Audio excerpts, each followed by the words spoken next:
Assalamualaikum warahmatullahi wabarakatuh. Waalaikumsalam warahmatullahi wabarakatuh. Alhamdulillahi wahdah, sadaqa wa'dah, wa nasara 'abdah, wa a'azza jundah. Wassalatu wassalamu ala man la nabiyya ba'dah. وعلى آله وصحبه ومواله لا حول ولا قوة إلا بالله أما بعد. Saudara-saudara kaum muslimin rahimakumullah, diriwayatkan dari Wahab bin Munabbih bahwa pada satu hari Iblis diperintahkan oleh Allah untuk datang kepada baginda Rasulullah sallallahu alaihi wasallam dan menjawab segala pertanyaan yang diajukan oleh baginda Nabi. Datang iblis dalam bentuk orang tua pakai tongkat. Jadi iblis itu bisa malih warna, dia termasuk jenis makhluk halus toh, seperti halnya jin dan malaikat itu bisa malih warna sesuai dengan yang mereka kehendaki. Ketika datang, baginda Nabi bertanya, "Man anta?" Siapa kamu? Dia jawab, "Ana iblis." Saya iblis. Jujur. "Limadza ji'ta?" Mau apa kamu datang kemari? Kata baginda Nabi. Dijawab oleh iblis, "Innallaha amaroni an atika wa ujibaka an kulli ma sa'altani." Allah memerintahkan saya untuk datang kepadamu dan menjawab segala pertanyaan yang engkau ajukan kepada saya. Nah, atas pernyataan ini baginda Rasul kemudian bertanya dengan dua pertanyaan.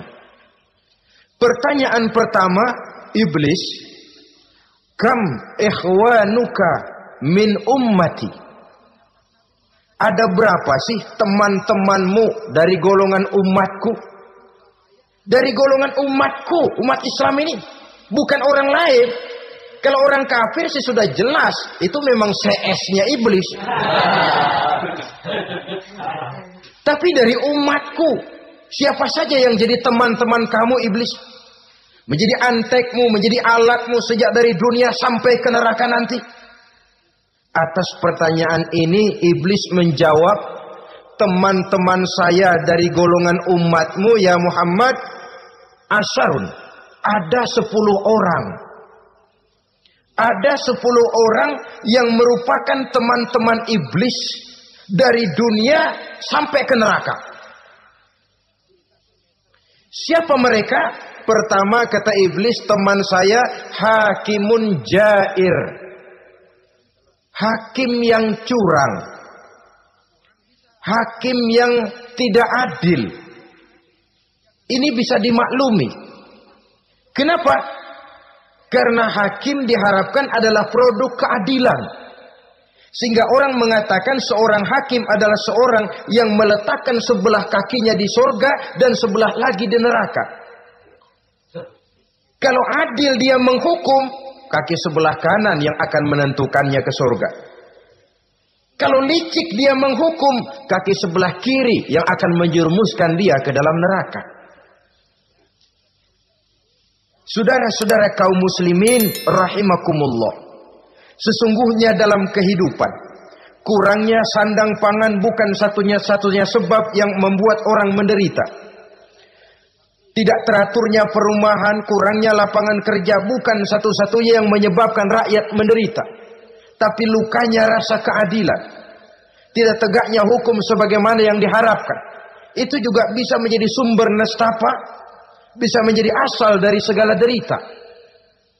Oleh karena itu, hakim yang tidak adil, hakim yang curang, yang menghukum tidak berdasarkan hukum, tapi berdasarkan kepentingan, berdasarkan pesan sponsor, hukum bisa dibeli, ada istilah mafia peradilan. Hakim-hakim macam ini yang akan menjadi teman-teman iblis. Dan tiap kali palu akan diketuk, iblis sudah bukan main sibuknya. Kekuasaan di tanganmu, Hijau katamu, hijau yang akan berlaku, merah kau ketok, merah yang akan jadi keputusan. Orang lain tidak tahu ini kesempatan untuk jadi kaya, ini kesempatan untuk naik pangkat. Manipulir hukum tidak ada yang tahu karena orang banyak yang awam dengan hukum. Saudara-saudara kaum muslimin, kalau hukum sudah bisa dibeli, atau kalau hukum cuma untuk orang-orang kecil saja, ada kelompok-kelompok yang kebal hukum, maka akan timbullah kiamat di masyarakat, di mana yang kuat makin kuat, yang lemah selalu menjadi mangsa.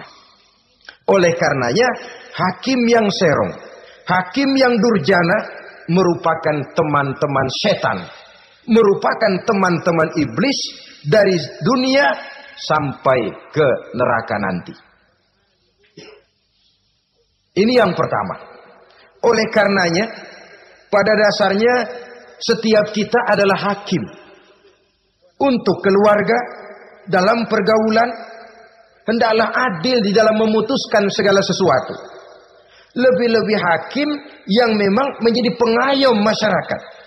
Bukankah lambang para hakim digambarkan dalam bentuk neraca yang berimbang? Tidak berat ke kiri, tidak juga berat ke kanan. Dalam arti objektif memberikan keputusan sesuai dengan hukum, sehingga masyarakat terlindungi. Dan hakim yang adil secara praktis adalah musuh daripada setan. Dimanapun setan dan iblis paling gak demen sama hakim yang adil. Itu merupakan musuh besar bagi setan. Yang menyalahkan yang salah, membenarkan yang benar. Walaupun yang salah orang besar, yang benar orang kecil. Dan kita memang oleh baginda Nabi diajarkan satu doa. Allahumma arinal haqqa haqqa warzuqna tiba'ah. Ya Allah, perlihatkan kepada kami bahwa yang benar itu benar. Sebab sering kita lihat yang benar jadi tidak benar. Ini memerlukan kekuatan batin. Yang benar tampakkan kepada kami kebenarannya ya Allah. Sebab sekarang banyak ketidakbenaran yang dikamuflase. Banyak ketidakbenaran yang diberikan lipstick sehingga kelihatannya menjadi benar. Ini baik doa ini saya pikir dibaca oleh para hakim. Allahumma arinal haqqa haqqa. Ya Allah, perlihatkan kepada saya bahwa yang benar itu benar. Dan tidak cuma sekedar itu, warzuqni tiba'ah. Berikan kekuatan kepada saya untuk mengikuti kebenaran itu. Sebab kadang-kadang terjadi juga dia tahu yang benar itu benar, tapi tidak punya keberanian moral untuk mengatakan bahwa itu benar. Dia tahu itu barang yang hak, tapi tidak terpanggil mengikuti yang hak. Tidak punya kekuatan moral untuk mengikutinya. Lalu doa ini pun disambung. Wa arinal batila batilan warzuqna ijtinabah. Wahai Allah, perlihatkan kepada kami bahwa yang batil adalah batil, bahwa yang salah adalah salah, bahwa yang munkar adalah munkar. Berikan kepada kami kekuatan untuk menjauhi yang munkar, yang batil, yang zalim. Saudara-saudara kaum muslimin rahimakumullah. Kita sering mencaci kaum pelacur sebagai sampah masyarakat. Tapi sadarkah kita bahwa pelacuran di bidang hukum, pelacuran di bidang intelektual, kadang-kadang pelacuran di bidang agama, dalam arti menjual ayat untuk membela yang salah dan menekan yang benar, ini juga tidak kalah bahayanya dengan prostitusi, pelacur-pelacur yang kita anggap sebagai sampah daripada kehidupan masyarakat itu. Oleh karenanya, maka hakim yang adil merupakan musuh utama daripada iblis dan setan. Mereka akan sibuk sekali kalau seorang hakim sudah berketetapan untuk melahirkan keputusan hukum yang seadil-adilnya. Ini yang pertama, teman setan adalah hakim yang nyeleweng, yang tidak adil. Yang kedua, teman saya kata iblis, ghaniyun mutakabbir, orang kaya yang sombong. Orang kaya sombong itu teman setan. Orang miskin sombong itu lebih teman lagi tuh. Sebab ini sudah kelewatan. Kalau orang kaya sombong barangkali masih lumayan lah, memang kaya. Tapi kalau sudah miskin sombong, minta ampun. Orang kaya yang sombong adalah musuh iblis. Sebab pada hakikatnya tidak ada yang kaya dalam kehidupan ini kalau sudah bercermin kepada apa sih yang kita punya. Nabi Sulaiman karena merasa menguasai antara masyrik dan maghrib, satu hari pernah mohon izin kepada Allah. Ya Allah, saya mohon izin kepadamu untuk memberikan makan kepada seluruh makhluk-makhlukmu sekedar satu hari saja. Baik. Satu hari Nabi Sulaiman mau menjamin menanggung makannya semua makhluk. Karena merasa kaya. Baik, kata Allah. Lalu sibuklah Nabi Sulaiman mengadakan persiapan. Seluruh bala tentaranya, jin, binatang mengumpulkan makanan yang sebanyak-banyaknya, diatur di satu lapangan yang sangat luas. Sebab ini yang mau makan tentu tidak sedikit. Sudah selesai persiapan, kata Allah, sudah selesai Sulaiman? Sudah, ya Allah. Nah, aku mulai dari makhlukku yang paling di bawah. Ikan. Ikan Nun dipanggil oleh Allah. Rezekimu hari ini mau ditanggung Sulaiman. Naik, makan. Naik ikan ini. Sekali makan seluruh persiapan habis. Goleng kepala Nabi Sulaiman, beliau sadar lalu sujud, maha kaya engkau ya Allah. Boro-boro nanggung makanan semua makhluk hidup sehari, ikan satu nggak keurusan. Ini baru sekali makan, bagaimana nambahnya? Jadi apa sih yang kita anggap kaya ini? Maka orang kaya yang sombong pada hakikatnya kacang yang lupa akan kulitnya. Tidak ada yang kita bawa pada saat kita terlahir ke alam ini. Sebagaimana juga tidak ada yang kita bawa pada saat kita meninggalkan alam ini. Harta kita akan pindah nama. Sebab itu yang perlu kita jaga pada hakikatnya tidak lain nilai-nilai iman. Sebab ini yang akan kita bawa. Cuma ironinya, karena iman itu abstrak, bukan benda, orang yang kehilangan iman tidak pernah ribut. Sebaliknya karena harta itu materi, benda konkret, orang yang kehilangan harta cepat merasa, cepat ribut. Motor hilang, ribut. Kenapa? Motor itu benda, kelihatan. Duit hilang, ribut. Televisi hilang, ribut. Kenapa? Benda. Tapi kalau iman yang hilang, wah kelihatannya tenang-tenang saja, Pak.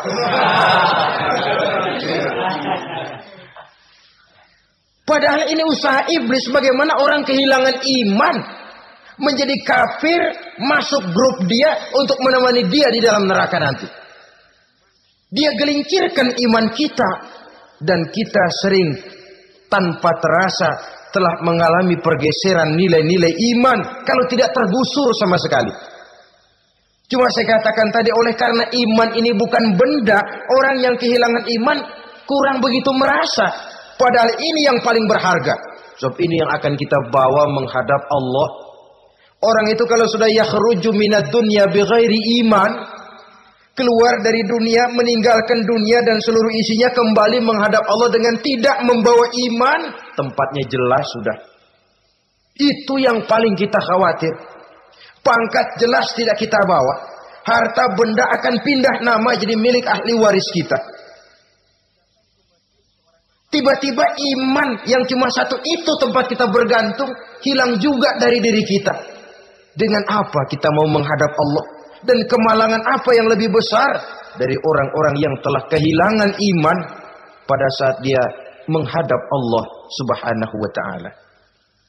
Karena itu saudara-saudara, terutama yang diberikan amanah berupa harta oleh Allah dalam kehidupan ini, bersyukurlah kalau saudara diberikan kepercayaan oleh Allah untuk menyalurkan rezeki kepada orang lain.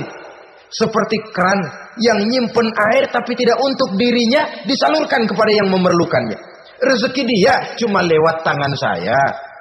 Rezeki dia cuma lewat tangan saya. Berbahagialah orang kalau dipercayai Allah untuk menyalurkan rezeki kepada orang lain. Artinya agen. Yang ditunjuk jadi agen Allah, kok nggak bangga? Kalau sudah kemari cara berpikir, insya Allah rasa bakhil bin pelit alias medit bin koret. Itu insya Allah nggak ada. Kan kadang kita berpikir, yang nyari duit gue setengah mati, lu datang-datang mau minta aja pala lu. Kan itu toh kadang-kadang cara kita berpikir. Ya boleh jadi lalu terasa berat. Tapi kalau kembali kepada kesadaran, barangkali alhamdulillah rezeki dia cuma lewat tangan saya. Kalau saya nggak ngasih dia, barangkali nggak semudah ini saya dapat rezeki. Allah mudahkan rezeki saya karena saya sering membantu orang-orang yang memang memerlukannya. Andai kata saya nggak membantu mereka, belum tentu rezeki selancar ini. Tidak lalu enak aja, peras keringat gua banting tulang, pergi pagi pulang sore, lu datang-datang nada aja.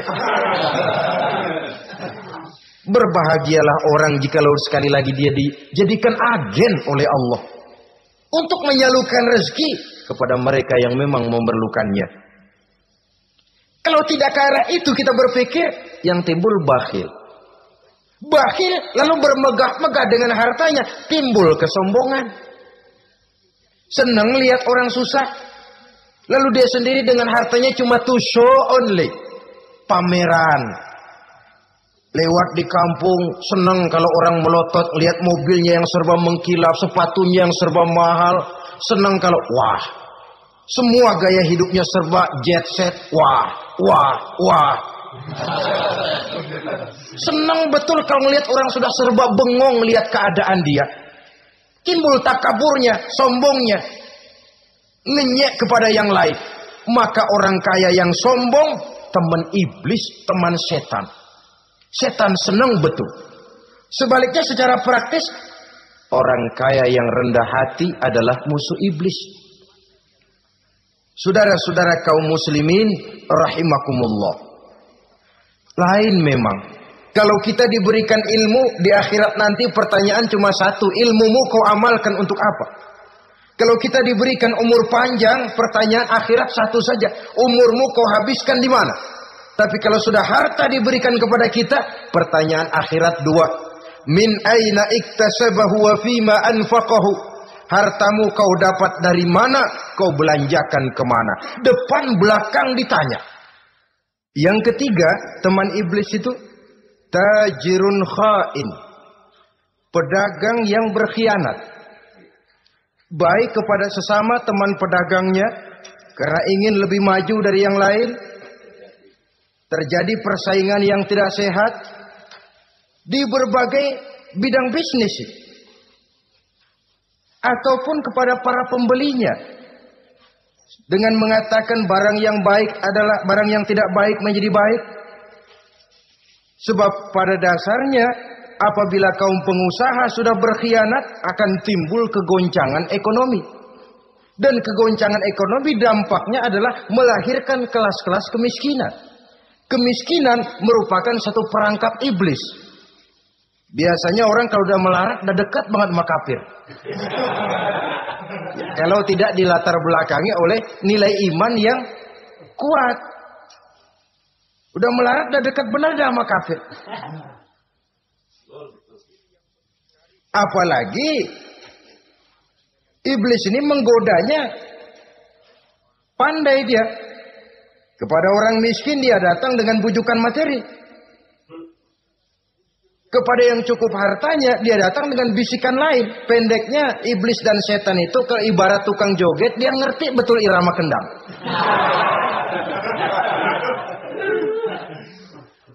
Di mana kelemahan orang itu dia selidiki, dia pelajari, dari arah situ dia masuk.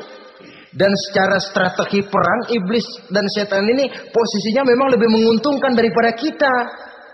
Kenapa? Dia melihat kita, kita mah nggak lihat dia. Dia bisa pelajari kebiasaan dan kecenderungan kita. Kita nggak tahu kadang-kadang kelemahan kita. Dari arah itu dia masuk. posisi dan strateginya lebih menguntungkan daripada kita. Inilah saja yang dapat kita sampaikan pada pertemuan kali ini. Mudah-mudahan ada manfaatnya. Terima kasih dan mohon maaf. Usikum wa nafsi bitaqwallah. Wassalamualaikum warahmatullahi wabarakatuh. Waalaikumsalam.